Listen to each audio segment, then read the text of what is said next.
Udhna railway station પર પ્રવાસીઓનો ભારે ઘસારો જોવા મળી રહ્યો છે। હાલ શાળા અને કોલેજોમાં ઉનાળુ વેકેશન શરૂ થઈ જતા શ્રમિકો પોતાના વતનની રાહ પકડી રહ્યા છે। યુપી બિહાર તરફ જતી ટ્રેનોમાં સૌથી વધુ ઘસારો જોવા મળી રહ્યો છે। ઉનાળાના વેકેશનનો પ્રારંભ થતા શહેરમાં ઉત્તર ભારતીય શ્રમિકો પરિવાર સાથે માદરે વતન જઈ રહ્યા છે। તેના લીધે શહેરના ઉધના રેલવે સ્ટેશન પર હૈયે દળાય એવી ભીડ જોવા મળી રહી છે। પ્રવાસીઓ ટ્રેનની રાહ જોઈને રેલવે સ્ટેશન પર પડ્યા રહે છે। મોટાભાગની ટ્રેનોમાં નો વેકેન્સી જેવી સ્થિતિ છે। પ્રવાસીઓની ભારે ભીડને લઈને ટિકિટ કાઉન્ટરો પણ બંધ કરી દેવામાં આવ્યા છે, તેમજ બંદોબસ્ત માટે રેલવે પોલીસના જવાનો ફરજ બજાવી રહ્યા છે।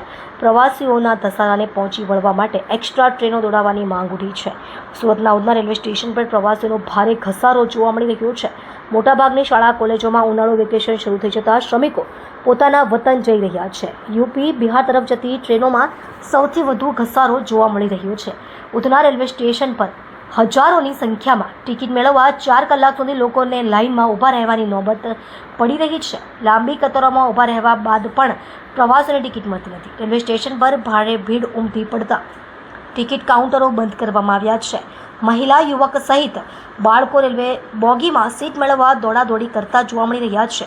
સુરત શહેરમાં રોજગારી અર્થે આવેલા યુપી બિહાર સહિતના રાજ્યોના લોકોને ઉનાળાના વેકેશનમાં પોતાના વતન જવા માટે ટ્રેનના અભાવે પશુઓની જેમ મુસાફરી કરવી પડી રહી છે। ઉત્તર પ્રદેશ જતી અંત્યોદય ટ્રેનની હાલત જોઈને કોઈ પણ વ્યક્તિને પરસેવો છૂટી જશે। તમામ અનરિઝર્વડ કોચમાં પગ મૂકવાની જગ્યા નથી, તો બીજી તરફ ટિકિટ લેવા માટે લોકો કલાકો સુધી લાઇનમાં ઊભા રહેવા મજબૂર બન્યા હતા।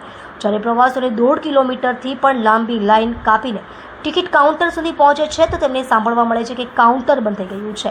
ટ્રેન છૂટી ન જાય તે માટે કેટલાક મુસાફરો તો માથા પર સામાન મૂકીને જીવના જોખમે દોડતા નજરે પડ્યા હતા।